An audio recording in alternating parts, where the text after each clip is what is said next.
7장 12절 우리가 함께 읽겠습니다. 그러므로 무엇이든지 남에게 대접을 받고자 하는 대로 너희도 남을 대접하라. 이것이 율법이요 선지자니라.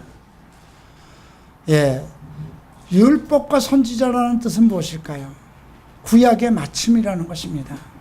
구약의 모든 선지자들이 가르치신 의로운 법, 또 하나님의 예언, 이렇게 보시면 되겠습니다. 무엇인지 남에게 대접을 받고자 하는 대로 너희도 남을 대접하라. 대접하라는 것이네요. 우리가 사랑에 관한 것도 마찬가지죠. 첫째는 하나님을 사랑하고, 둘째도 그와 같이 내 이웃을 사랑하라. 크리스천은 나누는 사람들입니다. 하나님에게서 받은 많은 축복을 나누는 사람들입니다. 왜 그런 원칙을 만드셨을까요? 사람은 태어나면서부터 자기 것에 대해서 집착을 합니다. 자기 목숨, 자기 먹을 것, 자기 입을 것, 자기 가족, 나밖에 모르죠. 그런데 성경은, 복음의 정신은 나누어 주라는 것입니다. 내 이웃을 내 몸처럼 생각하라는 것이죠. 쉽지 않은 명령입니다. 경쟁사회잖아요. 경쟁사회에서 내 것을 지키기 위해서는 오직 나를 위하고 살아도 부족한 판에 남을 대접하고 남을 사랑하라는 것은 세상 논리하고는 전혀 맞지가 않습니다. 그러면 내가 퇴보가 됩니다. 그런데 한 가지, 우리가 지난주 6장에서 주님께서 하신 말씀이 있죠. 무엇을 먹을까, 무엇을 입을까, 무엇을 마실까 염려하지 마라. 그건 세상 사람들이 하는 것이다. 너희는 그의 나라와 그의 의를 구하라. 그리하면 이 모든 것을 너희에게 더하시리라. 우리에게 그러한 것이, 우리에게 먹고 마시고 입을 것, 그런 것이 당연히 필요한 것을 하나님께서 아신다는 것입니다. 우리가 자신에게 집중하고 자기 가족에게 집착하고 내 것에 대해서 정말 어떤 집착하는 이유가 무엇일까요? 결국은 먹고 마시고 살아가는 것이거든요. 그런데 사실 그렇게 내가 아무리 노력을 하고 한다고 해도 인생에 살아가는 폼들을 보면 거기서 거기에요. 그죠? 오늘날 우리 한국 정치를 보든가 한국 재벌들을 봤을 때 과연 저들은 왜 그렇게 목숨을 내걸고 정치가가 되려고 했을까? 왜 저들은 그 엄청난 조상 대대로 그 많은 재물을 가지고 감옥을 드나들면서 저렇게 돈을 모으려고 애를 쓸까? 평생 다 쓰고 가지도 못하잖아요. 그죠? 그런 것을 볼 때 내가 실질적으로 가진 것은 없어도 내 마음이 평안하고 기쁘고 내가 살아가는데 모든 부족함들이 충족되고 있다면 그것이 복이 아닐까요? 가진 것으로 만족할 수 있는 복. 자, 오늘은 우리가 산상수훈의 마지막을 다룹니다. 우리가 산상수훈 5장부터 7장까지를 보건대 5장에서는 의인들에게 주시는 팔복에 대해서 언급하고 있습니다. 심령이 가난한 자, 그냥 견디지 못할 정도로 뭔가 그 마음이 무엇인가 그 위로를 받고 싶고, 그런데 정말 심령이 누구의 도움이 없이는, 누가 정말 절대적으로 도와주지 않으면 안 될 상황까지 무너져 내린 사람들, 애통하는 자, 감당할 수 없는, 정말 이 어떤 세상의 위로로 감당이 안 되는 그러한 이 애통을 뭐라고 해야 될까요? 눌림이라고 해야 될까요? 그리고 온유에 대해서, 의에 대해서, 또 청결한 것, 마음의 청결, 또 화평케 하는 자, 의의 핍박을 받는 자. 근데 사실 이 팔복이라고 말씀하신 걸 보면 정말 이것을 우리가 이렇게 살아야 되는가 싶어요. 그죠?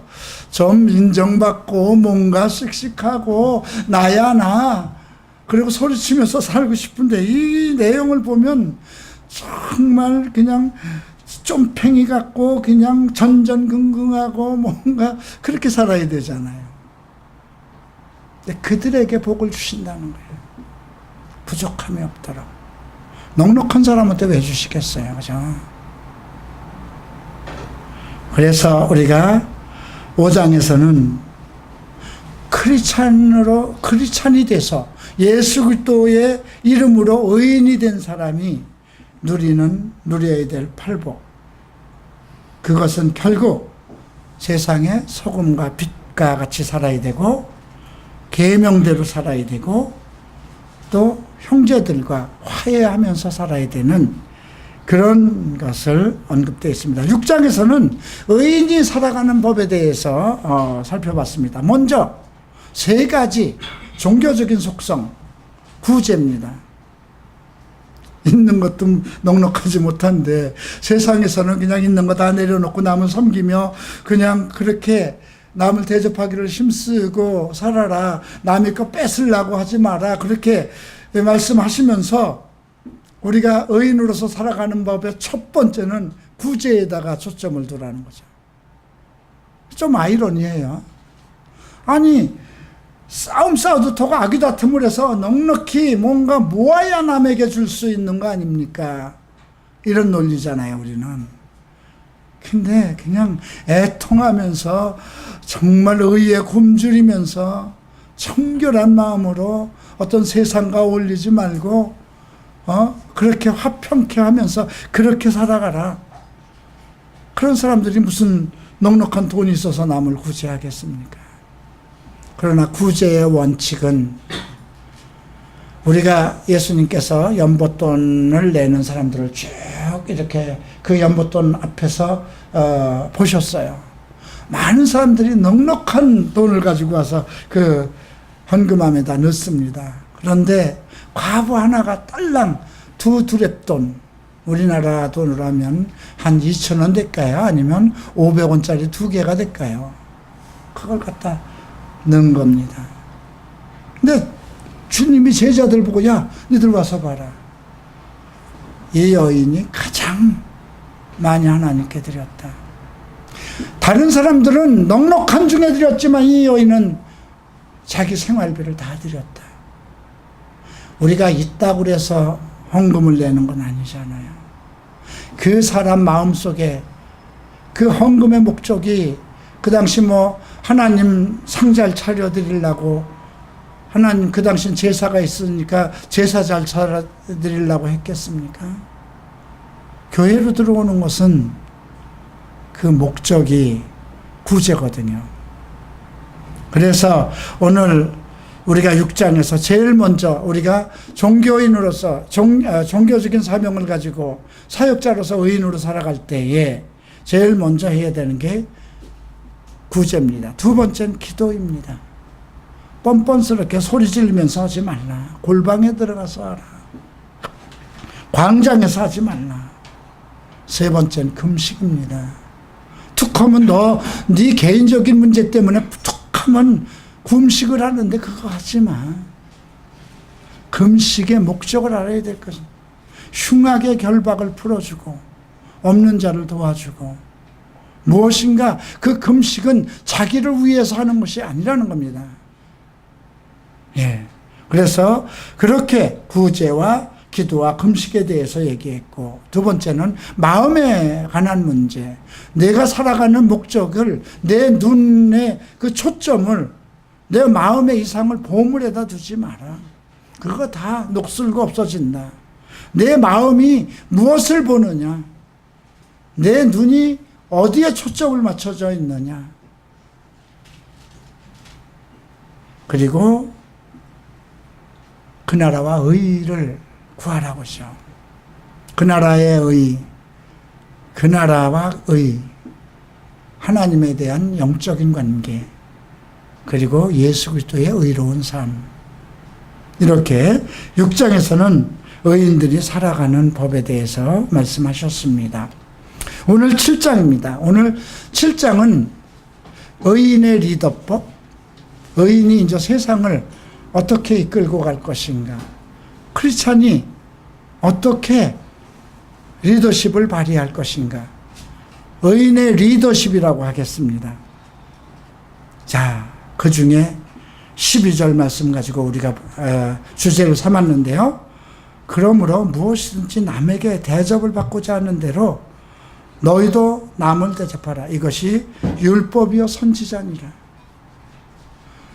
예수님은 이제 장차 이 땅에 오실 때 우리와 함께 왕노릇 하신다는 것입니다. 최고의 자리를 주시겠다는 것입니다. 그리스도와 동등한 자리에서 하나님의 아들로서 누릴 수 있는 권세와 능력을 그때 주시겠다는 것입니다. 그날은 무려 1000년입니다. 누구에게 의해서 약탈당하지도 않고 쫓겨나지도 않고 비판받지도 않습니다. 그날을 보장해 두셨기 때문에 오늘 이 7장에서는 우리에게 아주 간곡한 의인으로서의 살아가는 리더십을 언급하고 계십니다. 제일 먼저 비판에 대해서 말씀하셨습니다. 비판을 받지 아니하고는 비판하지 말라. 자, 비판이라는 것, 이게 왜 크리스찬들에게, 특별히 제자들에게 왜 이런 말을 했을까요? 크리스찬이 되면 비판을 잘합니다. 목사들이 되면 더 비판을 더 잘합니다. 나는 더 의롭고 너희들은 죄인이야. 그런 의식을 가져요. 자기 한번 생각해 보세요. 믿지 않은 사람들에 대해서 얼마나 비판하고 있는가. 그러면 믿지 않는 사람이 내 자식이든가 내 어머니라든가 내 가족이면 어떻게 하겠어요? 비판 대상이 아니잖아요. 그가 내 남편이라도 비판 대상이 아니잖아요. 내가 믿어서 의인 되었다고 그걸 자랑할 것은 아니에요. 당연히 하나님의 은혜로 받아들여야 돼요. 그러면 아직 믿지 못하는 사람에 대해서는 긍휼한 마음으로 하나님께 그에게도 나에게 품으셨던 그 긍휼한 은혜와 사랑을 베풀어 주십시오 하는 마음을 가지고 돼야지 비판의 대상으로 매일 예수 안 믿고 술이나 먹고 도박이나 하고 언제까지 그럴지 정말 가슴 치면서 그렇게 해서는 안 된다는 것입니다. 의인은 누구를 비판하기 위해서 세운 것이 아니라는 겁니다. 주님은 그 얘기를 먼저 해요. 내가 비판하는 그 비판으로 내가 비판을 받을 것이요. 그러면 여러분들이 손가락으로 남을 아이고 저놈 아주 나쁜 놈이네 하고 해보세요. 내 손가락은 자기를 가리키잖아요. 그죠? 너는 그 사람보다 4배나 더 나빠. 네, 맞아요. 그죠? 자기의 단점을 볼 수 있다면 야고보서는 그렇게 얘기를 합니다. 우리가 어떤 일을 행하지 않는 사람들은 거울을 보고 돌아서서 자기 얼굴을 잊어버리는 사람과 같다고 그러죠. 우리가 자기 얼굴은 기억하지 못합니다. 남의 얼굴을 보고 좋은 것을 선택하고 그래서 사람을 구별해서 좋은 사람과 친하기를 원하고 좀 거북한 사람하고는 외모로 취해서 서로, 그래서 성경은 사람을 외모로 취하지 말라고 하죠. 하나님의 사람을 나도 외모로 취하지 않았기 때문에 의인의 반열에 올려놓은 것이거든요. 여러분들이 한번 자기를 생각해 보세요. 나는 과연 정말 하나님 앞에 의인으로 세울 수 있는 그런 존재였는가? 내 자신을 돌아보면 정말 그 나의 나쁜 점, 악한 점 이런 것들이 남보다 더 많은 것을 우리가 알 수 있거든요. 그런데도 늘 남을 우리가 비판을 합니다. 비판하지 말라고 성경은 가르치고 있습니다. 자, 어찌하여 형제의 눈 속에 있는 티를 보고 내 눈 속에 있는 들보는 깨닫지 못하느냐. 내 눈에 있는 들보, 너는 문제가 더 많은 놈 아니냐. 왜? 주님의 눈으로 보니까 정말 예수 믿어서 의인이라고 하면서 아직도 해결되지 않은 정말 자기 눈을 막고 있는 저게 크리스찬이야. 저렇게 크리스찬으로 살려면 예수 안 믿는 게 낫지. 과거 저도 30살에 예수를 믿어서 기쁨으로 교회에 헌신하고 하나님 앞에 나아가고 그렇게 주님을 사랑했음에도 불구하고 세상 사람보다 더 악한 일을 하고 사니까 어떤 분이 저렇게 믿으려면 예수 안 믿어야지. 예수님 앞길을 막는 거 아닌가? 그런데 사실 자신들을 한번 생각해 보세요. 남에 대해서 얼마나 비판을 하는가. 그렇죠? 내 눈 속에 있는 들보가 있는데 어찌하여 형제에게 말하기를 나로 내 눈 속에 있는 티를 빼게 하라. 그 사람에 있는 것은 우리가 작은 부분만 보는 거거든요. 자기 마음속에 있는 더러운 것은 다 봐요. 내가 알아요. 근데 다른 사람에게 보이는 것은 하나하나의 어떤 문제가 보이는 거 한 가지 한 가지의 그 단점들이거든요. 근데 우리가 그런 것을 비판한다는 거죠. 먼저 내 문제를 해결하라. 이렇게 우리가 크리스찬으로서 이제 의인이 리더십을 발할 때 제일 먼저 해야 될 것은 자아 비판이에요. 자기 자신을 돌아보는 것. 그 다음 재밌는 말씀이 있습니다. 6절. 거룩한 것을 개에게 주지 말며 너의 진주를 돼지에게 던지지 말라.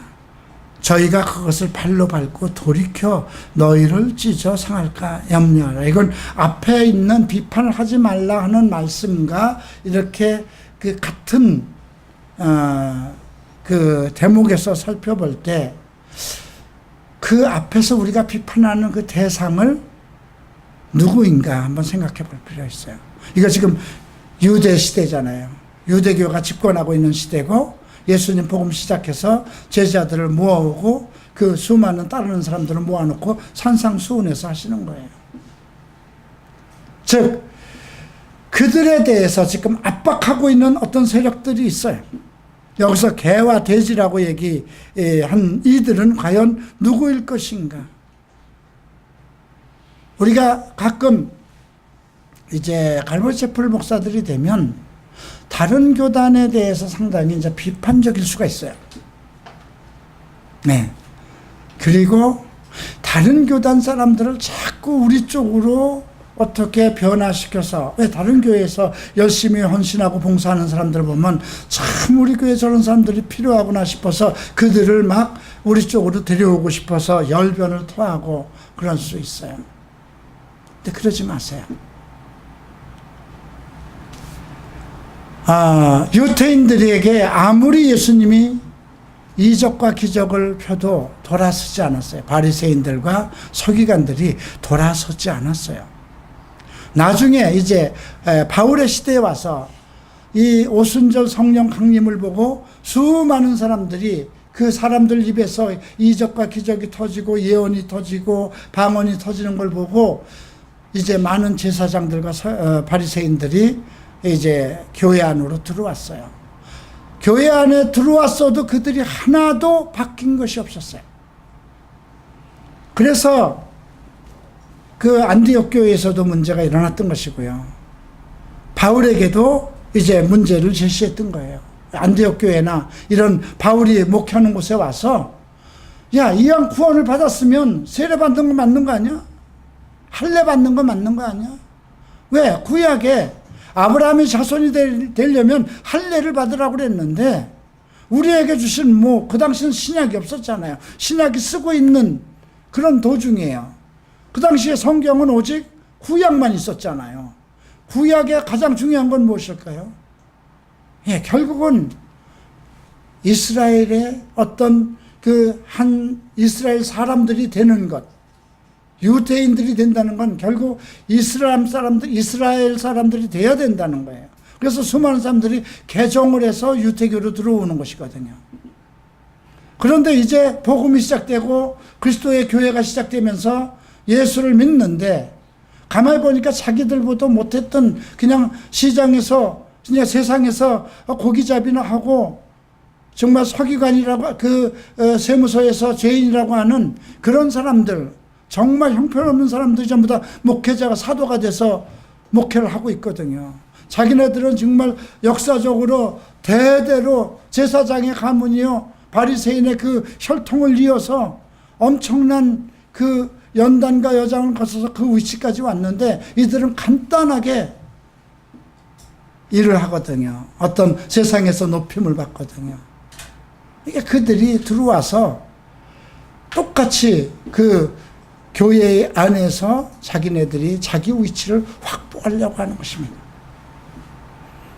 미국 갈보리 채플에서도 있었습니다. 척 스미스 목사님이 시작하자마자 수천 명의, 이제 수만 명의 시피들이 들어와서 그들이 이제 성령 충만을 받고 그들이 사역자가 되고 교회가 막 개척되기 시작하면서 외부에 많은 장로교라든가 침례교라든가 이런 데서 많은 사역자들이 유입됐습니다. 그들이 목사로서 들어오면은 목사의 직임을 그대로 가지고 들어오는 거잖아요. 그죠? 장로라고 불러둔 사람은 그대로 장로로 들어오는 거잖아요. 그래서 어떤 신학적인 마찰이 계속 일어나는 거예요. 이제 척 스미스 목사님은 그것을 잘 조정하셨어요. 근데 만약에 우리 교회가 앞으로 보십시다. 이제 우리 교회가 이제 성경대학도 시작했고 이렇게 해서 이제 사역자들이 헌신했다고 해보십시다. 그런데 그들이 과거를 돌아보면 전부 다 정말 어떻게 이 사람들도 목사가 될 수 있는 것인가? 그런 한국교회는 어떤 그런 보수적이라고 하면서도 사람들이 어떤 출신과 외모를 중시 여기잖아요. 학위가 있느냐, 어느 교단을 나왔느냐. 근데 갈보리 채플이 만약에 부흥돼서 몇백 명이 되고 1000명이 되면 외부에서 사람들이 들어오죠. 왜 들어올까요? 과연 이 갈보리 채플의 교리가 좋아서 들어온 사람들은 모든 장로의 직분이든 목사의 직분이든 다 내려놓고 그냥 바닥에서 갈보리 채플의 사명과 그것이 좋아서 오는 거거든요. 그런데 자기의 목회 철학과 교리를 그대로, 장로교는 칼빈주의를, 감리교는 알마니안주의를 그대로 가지고 와서 그것을 우리 교회 안에서 자꾸 얘기한다면 어떻게 될까요? 마찰이 일어나죠. 그런데도 주님은 비판하지 말라는 게 전제가 되어 있습니다. 그러나 지금 6절에서 거룩한 것을 계획해 주지 말며 그들은 변절자라는 거예요. 예. 먹을 것을 때문에 주인을 바꿀 수 있다는 거죠. 너희의 진주가 하나 만들어지는 과정을 보세요.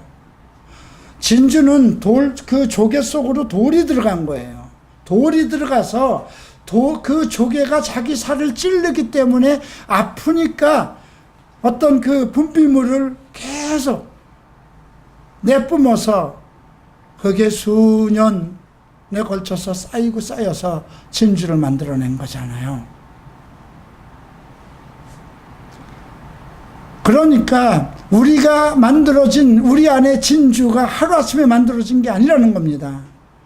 하나님 앞에 나라는 존재가 그 만들어진 것은 많은 아픔과 연단 속에서 참고 인내하는 가운데서 만들어진 그것을 왜 돼지에게, 돼지들은 어떤 영적인, 개나 그 돼지는 영적인 존재들이 아닌 거거든요.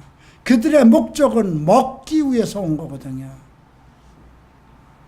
그래서 개나 돼지에게 주지 말라. 그것을 발로 밟고 돌이켜 너희를 찢어 상할까 염려하라는 것은 이건 매우 중요합니다. 교회 파탄 난다는 것입니다. 한 예로 요즘 각 교회 가면 신천지 출입금지 나오죠. 그 선에서 이거 생각하면 돼요. 한국교회가 지금 신천지나 이단에 대해서 너무 비판을 많이 하죠. 예. 동성애 문제에 대해서도 너무 비판을 하고 있어요. 그죠? 아니, 한국교회가 무슨 동성애하고 무슨 관계가 있어요? 자기들과 관계가 전혀 없는데도 왜 머리 싸매고 대구로 가고 어디로 가고 뭐 난리법석이잖아요. 그만큼 목회를 해야죠.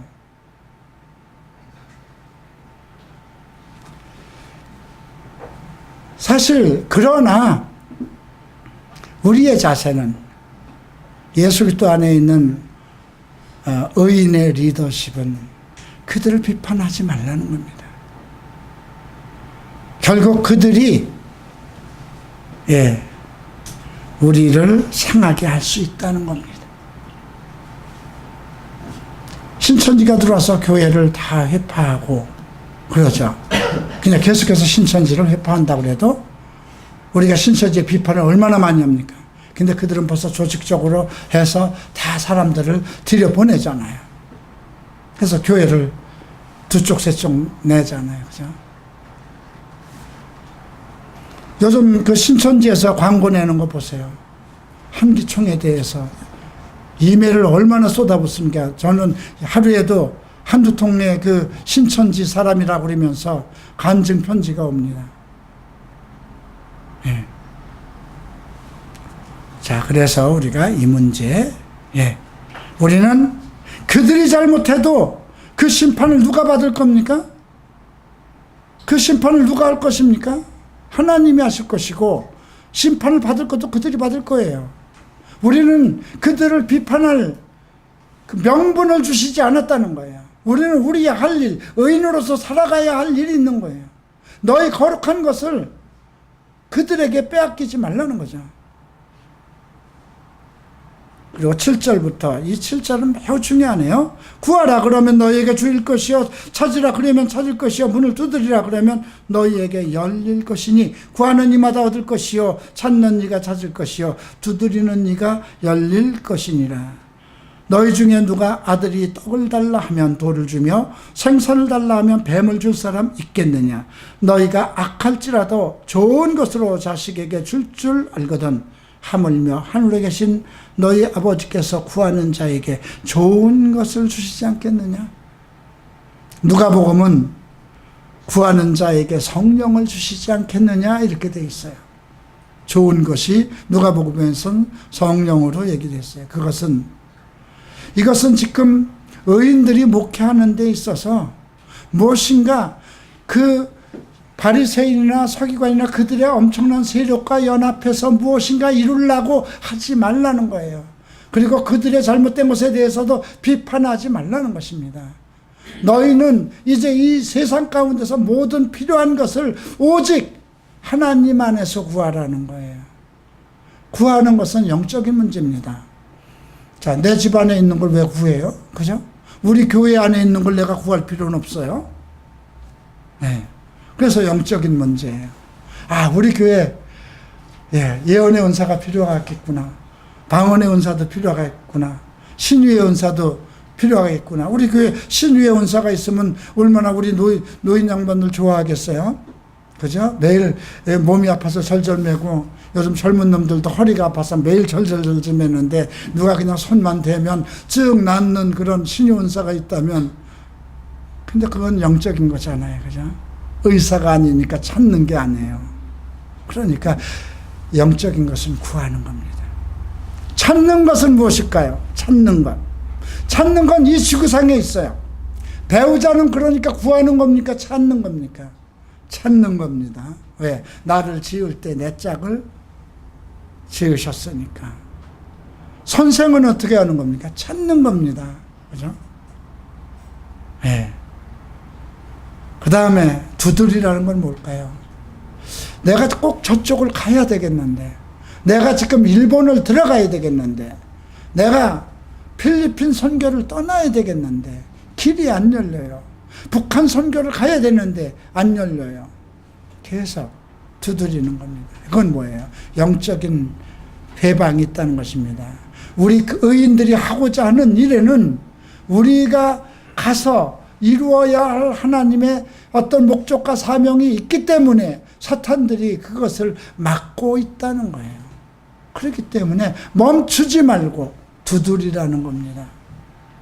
그래서 이것이 이 세 가지 기도의 방법이 다 사역자들, 우리 헌신자들로서, 크리스찬으로서 영적인 것은 구해야 되고, 내 생활에 크리스찬으로서 필요한 것은 찾아야 되고, 필요한 것들이잖아요. 성경적인 지식을 찾아야 되고, 그 지식을 얻으려면 스승을 찾아야 되는 것이고, 내가 결혼을 해야 되는 것이면 합당한 여인을 찾아야 되는 것이고요. 그 다음에 무엇을 하고자 하는데 계속 길이 막히면 두드려야 되는 거죠. 주시겠다는 것입니다. 주시겠다는데요. 누가? 주께서 주시겠다는데. 천지를 창조하신 주께서 이루게 하시겠다는 거예요. 아니, 너희가 자식이라도, 악한 부모라도 자식이 원하면 주는데, 나 너희들 아버지 아니냐 이거예요. 나 너희들 주인 아니냐. 네, 이렇게 말씀하셨는데도 구하지 않고 찾지 않고 두드리지 않아서 열리지 않고 찾을 수 없었고 구하지 못했다면 그건 여러분들이 잘못이에요. 그죠? 저는 이런 면에서는 상당히 아주 악착스러운 부분이 있어요. 저는 내가 필요한 것에 대해서는 멈추지 않고 주저하지 않고 달라고 그럽니다. 아니 내가 달라고 그래서 얻을 수 있으면 그거 공짜 아니에요 완전히. 내가 아니 저기 제주산 한라산 꼭대기를 7번 돌고 오면 주겠다 그러면 그거 안 가죠. 힘들어 죽겠는데 뭘 거기까지 갔다 와야 안 오고 말지. 그죠? 근데 구하라고 하는데 예? 예. 도전 정신이 여러분들에게 필요해요. 주께서 말씀하시니까 여러분들이 이렇게 기도해. 주께서 이렇게 말씀하시지 않았습니까? 나 사랑하는 자식이면 예? 이거 주세요.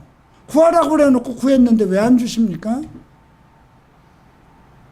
근데 이것만 가지고 따지면 안 되지. 저는 개망난이가 돼 있는데, 그죠?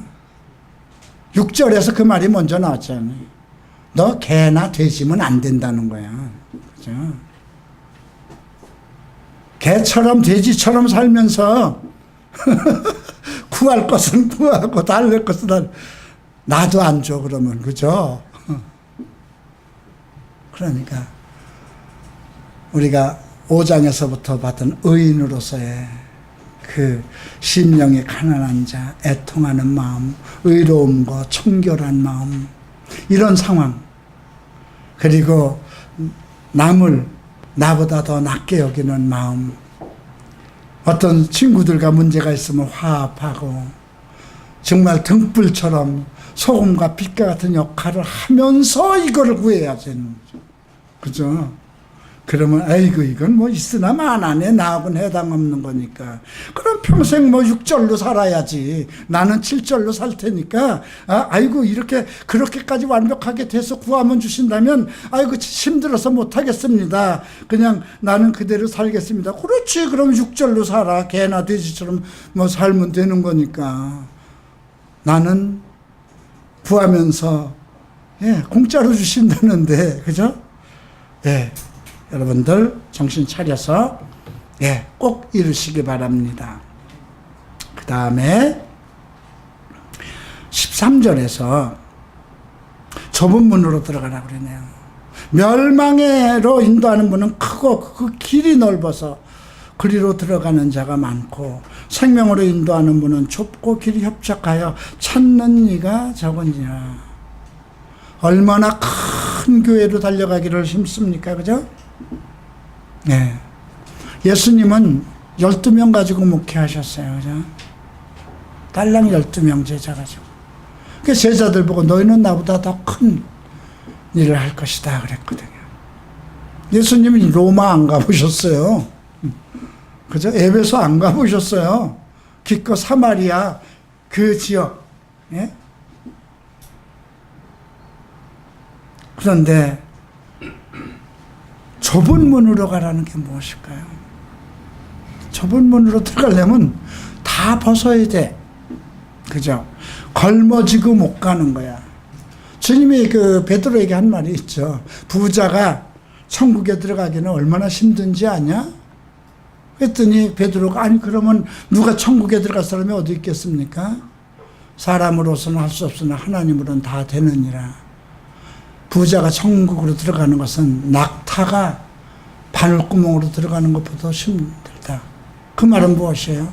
부자는 그 돈으로 모든 걸 인생을 해결하려고 하니까.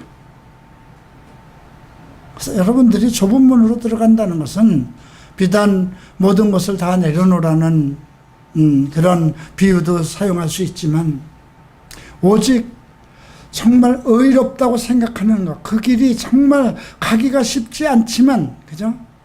예. 그 길을 선택하라는 거예요. 지금 선택의 얘기를 하고 있는 거예요. 자, 그 다음에 언급되는 길이 15절에 보면 거짓 선지자들이 납니다. 바울도 고린도 후서 11장에서 얘기하죠. 예, 또 베드로도 베드로서에서 언급하고 있습니다. 민간의 거짓 선지자들이 벌써 이르렀다. 불법이 벌써 우리 가운데 성하여졌다. 이런 것이 사도시대에 언급되었는데요. 거짓 선지자들 삼가라. 양의 옷을 입고 너희에게 오나니 속으로는 노략질을 한다. 그러니까 아까 6절에서 개나 돼지를 언급한 것은 그런 사람들을 설득해서, 예, 그런 사람들을 선칙해서 우리 복음 안으로 끌어들일 생각 하지 말라는 거예요. 바울이 허탕 쳤잖아요. 성령을 통해서 많은 선지자, 예언자들을 통해서 너 예루살렘에 올라가면 너 그거 허탕이야. 소용없어. 네가 가서 아무리 100마디 말을 하고 눈물을 흘리고 쏟아내도 그거 안 돼. 예수님께서도 막으셨잖아요. 근데 뭐라고 그랬어요? 예수님, 저 속에는요, 나하고 동문 수학하던 사람도 있고요, 내가 어떻게 하나님을 정말 유대교에서 섬겼는지 다 알거든요. 그러니까 내가 가서 이렇게 변화받았다고 얘기하면 다 변할 거예요.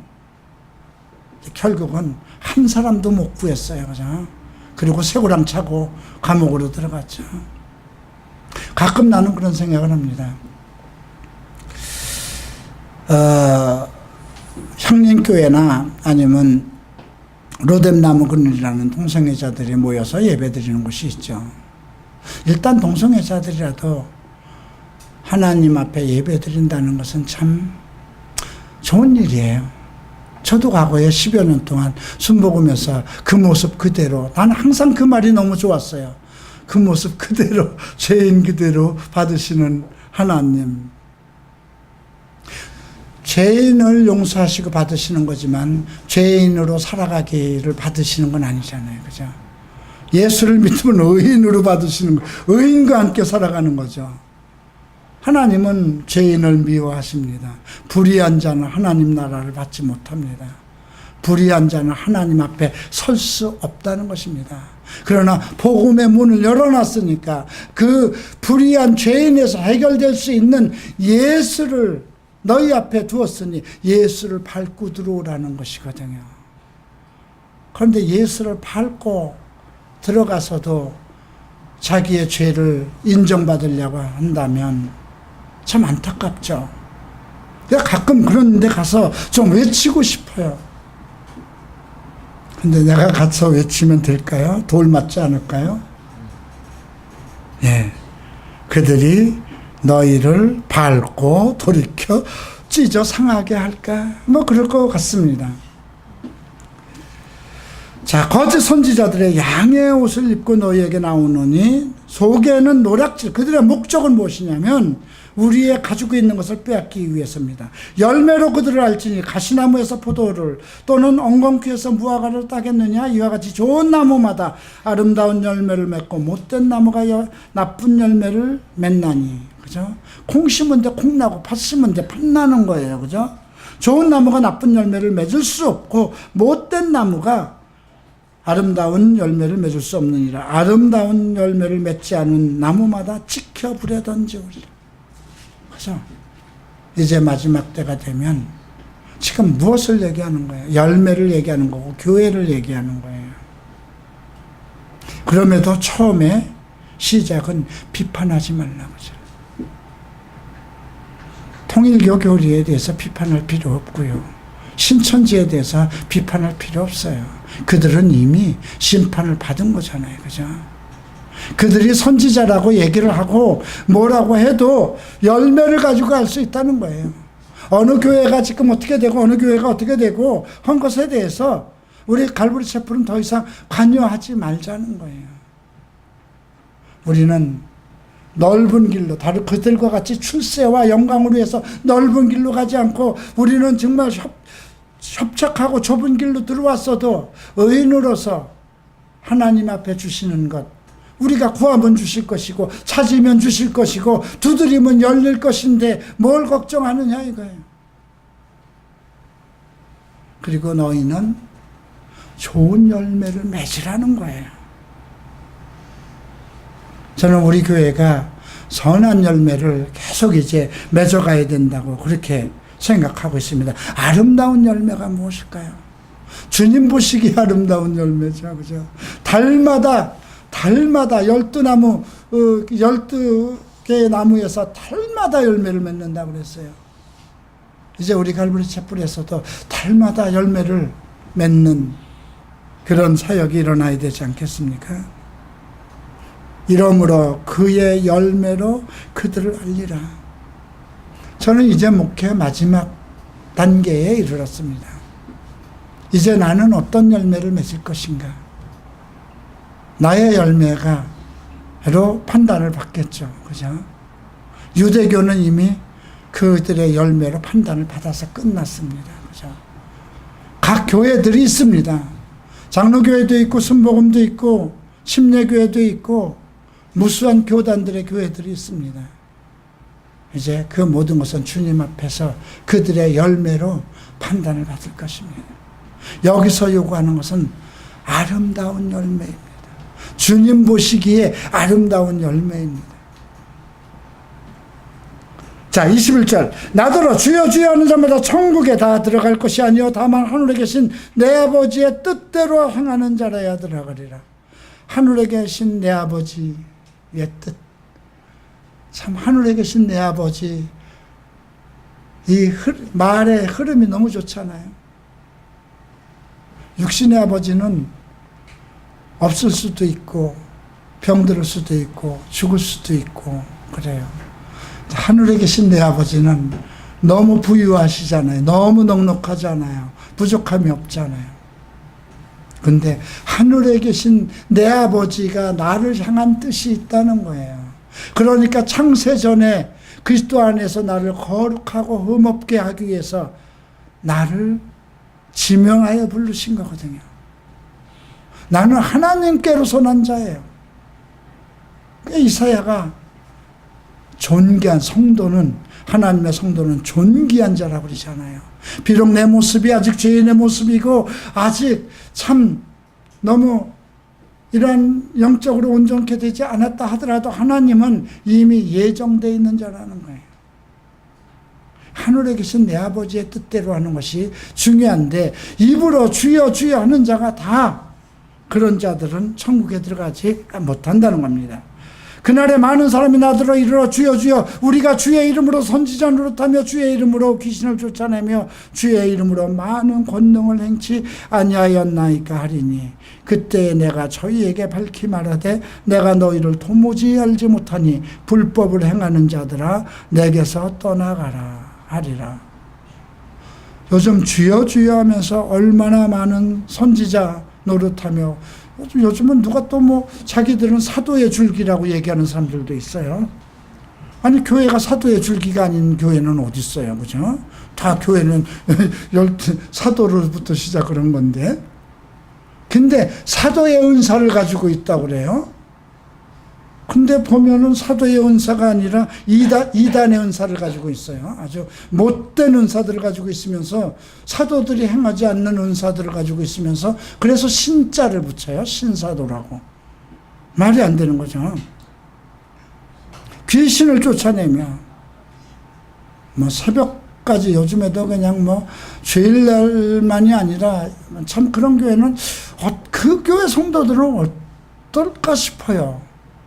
매일 밤마다 모여서 밤새도록 보통 10시부터 모여서 2시까지 기도회를 한다는데 거기는 무슨 기도회를 그렇게 밤낮 열어야 되는지 이해가 안 돼요. 나는 이해가 안 돼요.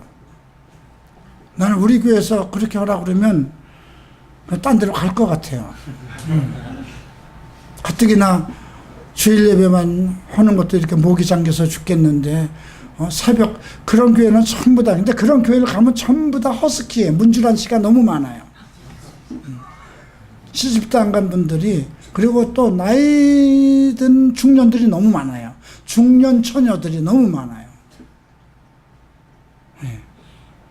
과거에는요 전도사들 특히 어느 큰 교회 그 전도사들 보면 전부 다 목소리가 전부 다 문주란 씨하고 비슷했어요. 그죠? 다 허스키 보였어요. 맨날 새벽마다 밤새도록 떠들고 기도하니까 무슨 우리 주님이 보청기를 쓰셔야 될 분이신지 그렇게 소리를 고래고래 질러야만 들으시는 건지 난 이해가 안 돼요. 그죠?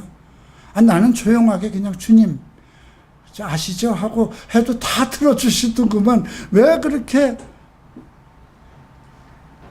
이것도 비판이네요. 이것도 비판하지 말라고. 참 재밌네. 이게 그래서 참 하지 맙시다. 그 교회는 그 교회대로 뭐가 있겠죠. 일단 주님은 열매대로 보자고 그러니까 우리는 그냥 좁은 문으로 들어가서 아름다운 열매를 맺읍시다. 그런데 주님은 저희에게 밝히 말하되 내가 너희를 도무지 알지 못한다. 니들 알지 못하는데 왜 밤낮 나한테 주여 주여 하느냐. 근데 이거 재밌잖아요. 그죠? 주의 이름으로 선지자 노릇하며 주의 이름으로 귀신 쫓아내며 주의 이름으로 많은 권능을 행치 않았느냐. 이들이 은사가 나타나서 행한 건 맞아요. 그런데 주님은 너희들이 나의 뜻대로 하지 않고 내가 준 은사를 너희의 목적으로 사용했기 때문에 나는 너희와 관계없다는 것이죠. 이건 매우 중요한 거예요. 목사님께 하나님이 어떤 은사를 줬으면 그 은사가 자기 영광을 위해서 쓰면 안 되는 거잖아요. 그죠? 예. 나에게 준 은사가 있다면 그 은사가 필요한 사람들에게 나타나야 되는 거잖아요. 그죠? 그걸 남용해서도 안 되는 것이고 자기 이름으로 해서도 안 되는 거예요. 주의 이름으로 한다면서. 그죠? 분명히 예수의 이름으로 귀신을 쫓고 예수의 이름으로 예언을 하고 예수의 이름으로 선지자 어떤 걸 가리키고 했다면 그건 하나님이 주신 은사예요. 그런데 왜 하나님 뜻대로 하지 않고 자기 뜻대로 살아가느냐를 얘기하는 거거든요. 그래서 결론을 이렇게 말씀하십니다. 그러므로 누구든지 나의 이 말을 듣고 행하는 자는 그 집을 반석 위에 지은 지혜로운 사람과 같으니 비가 내리고 창수가 나고 바람이 불어 그 집이 부딪히되 무너지지 아니하리니 이는 주초를 반석 위에 놓은 연고요. 이거예요. 여기서 전제되는 건 뭐예요? 비바람이 심하게 부딪힐 수 있다는 거예요. 우리 교회가 열심히 하나님 뜻대로 해도 정말 창수가 나도록 비바람이 몰려올 수 있다는 거예요. 왜 그럴까요? 사탄들은 하나님의 뜻대로 하는 거 싫어하죠. 하나님의 뜻이 아닌 자기네들 영광으로 해서 그건 다 귀신들이 좋아하는 거거든요. 그렇게 되기를 원해서 교회를 막 부흥시키고 있는 건데 우리가 주님의 뜻대로 한다면 계속 우리의 일을 막는 일 역사가 일어나죠. 그래도 반석 위에 오직 그리스도를 믿는 말씀 위에 예수 그리스도의 이름 위에 굳건한 반석 위에 교회를 세웠기 때문에 무너지지 않는다는 것. 어떤 환난과 어떤 곤고함이 있어도. 그런데 26절 보세요. 나의 이 말을 듣고 행치 아니하는 자는 그 집을 모래 위에 지은 어리석은 사람 같으니 어리석다는 거죠. 비가 내리고 창수가 나고 바람이 불어 그 집에 부딪힘에 무너져. 그 무너짐이 심해요. 이거는 어떤 교회든지 어떤 그러한 흔들림과 그 시험이 있을 거라는 거예요. 그래서 정말 주의 뜻대로 하나님의 말씀대로 살아가는 것은 어떤 시험과 연단이 있어도 무너지지 않고 굳건하게 아름다운 열매를 맺고 갈 것이지만 무엇인가 자기네들 뜻대로 영광을 나타내고 주의 은사를 자기 마음대로 쓴 그런 교회는 어떤 문제가 생기면 분열되잖아요. 그죠? 교회들이 막 분열되고 난리법석이잖아요. 그죠? 자, 예수께서 이 말씀을 마치심에 무리들이 그 가르침에 놀랐다고 그랬어요. 그 당시 그런 가르침이 없었으니 이는 그 가르치는 것이 권세 있는 자와 같고 저희 서기관들과 같지 않아요. 서기관들은 늘 자기네들을 위한 것, 어떤 율법을 지키는 것, 헌금 많이 하는 것, 자기네들의 높임, 우리의 기도를 따라해라든가 여러 가지 자기네들 방법대로 했기 때문이겠죠.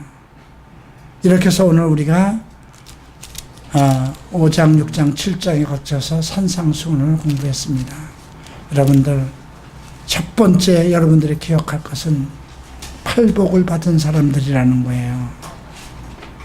두 번째는 팔복을 받은 사람들은 의인이 살아가는 법대로 살아가야 된다는 것입니다. 그리고 마지막으로 우리를 세우실 때 의인으로서 크리스찬으로서의 세상에서의 리드가 되어야 되기 때문에 우리가 어떻게 세상을 리드하고 살 것이냐, 좁은 문으로 들어가기를 힘쓰고 하나님의 뜻대로 일을 행하는 자, 아름다운 열매를 맺는 자, 그리고 구하면 다 줄 것이다, 찾으면 다 열릴 것이다, 두드리면 열릴 것이다. 예. 그러니 그냥 개들과 돼지들하고 놀지도 말고, 또 그렇다고 해서 그들도 비판하지 말고, 참 재밌는 말씀 하셨습니다. 우리 교회가 이렇게 될 것을 믿습니다.